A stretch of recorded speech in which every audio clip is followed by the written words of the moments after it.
Africa, a continent of ancient rhythm, powerful empires, and untold brilliance. But the history we are taught barely scratches the surface. Hidden behind faded textbooks and colonial narratives are the true giants, empires of trade, knowledge, and unmatched influence. Why are their names rarely mentioned? Why have their legacies been buried? Today, we light the fire of remembrance. We go beyond the surface. This is Echoes Africa, and these are the 5 forgotten kingdoms they don't teach you in school. Once powerful, now erased. But these were empires of influence, innovation, and immense reach. Kings who commanded armies that stretched across deserts.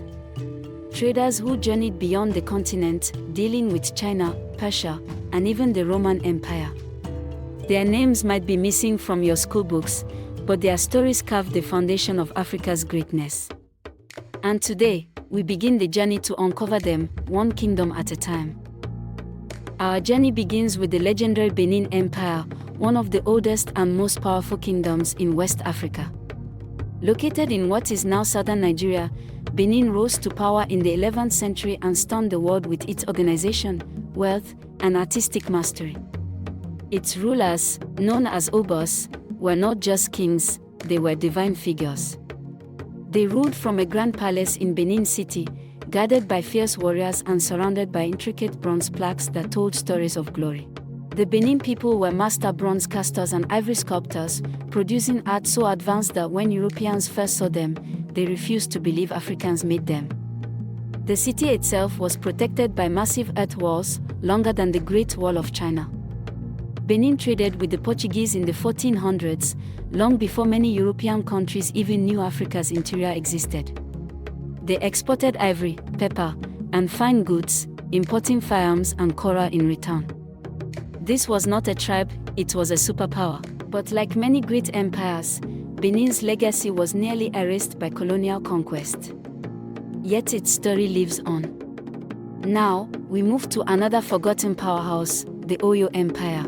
Our journey now takes us to the mighty Oyo Empire, a military and political powerhouse that ruled much of West Africa between the 17th and 19th centuries. Centered in what is today southwestern Nigeria, Oyo built its strength not just on force, but on strategy, trade, and a sophisticated government system. At its height, Oyo's cavalry was unmatched. Their warriors, mounted on imported North African horses, rode with precision through savannas and forests, dominating rival tribes and expanding the empire's reach. The Alefin, Oyo's supreme ruler, was both feared and revered. He ruled with the help of a council of elders, and checks on his power were enforced by the Oyo Messi, a senate-like body that could even remove the king. Oyo controlled vast trade routes stretching to the coast and deep into the interior. From gold and kola nuts to enslaved people, they managed an economy that rivaled many European powers.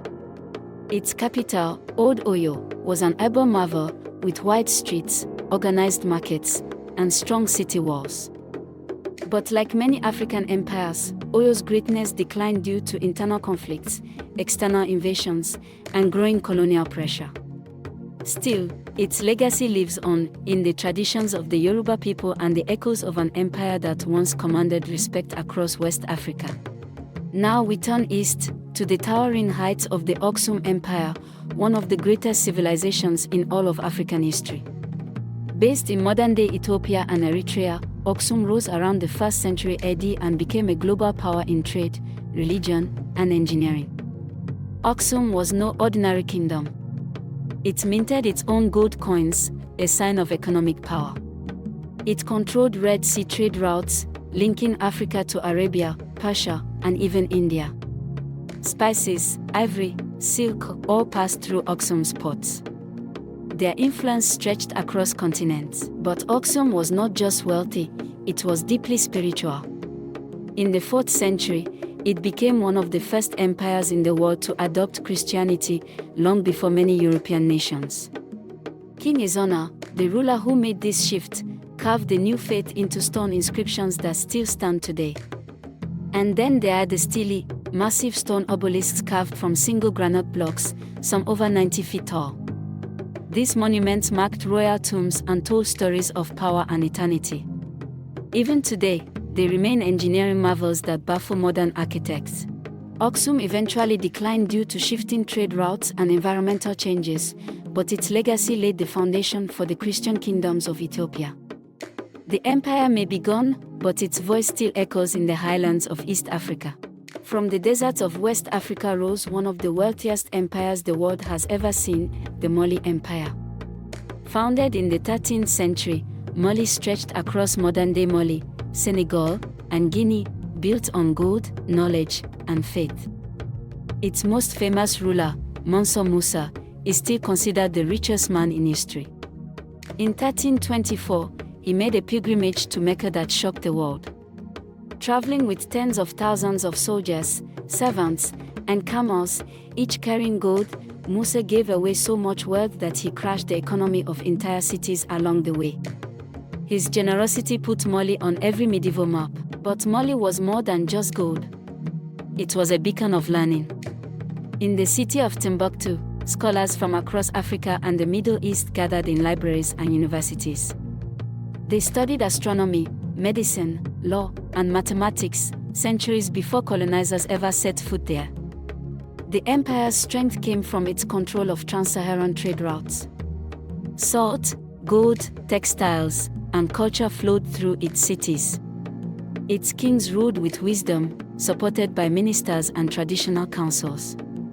Justice, diplomacy, and Islamic learning were pillars of Mali's success. Though eventually weakened by invasions and internal struggles, the Mali Empire's glory still echoes in West African identity. Its golden age was a time when African power lit up the world stage.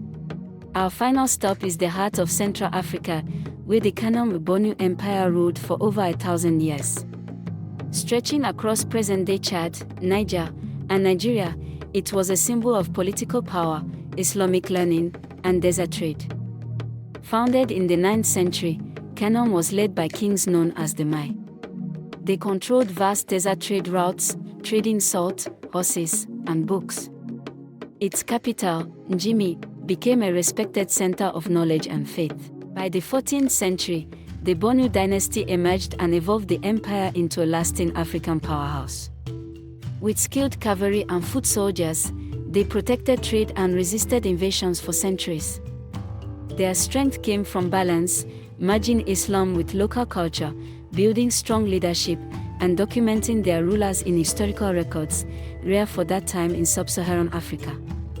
Though the empire eventually faded, its influence remains alive in the Kanuri people and the rich history of Nigeria and Chad. Kanem-Bornu proves that Africa's strength didn't just lie in gold or conquest, but in endurance and wisdom. Africa's true history runs deeper than textbooks will ever tell. If this opened your eyes, imagine what's still untold. Tap subscribe now and join Echoes Africa in reclaiming our forgotten legacy.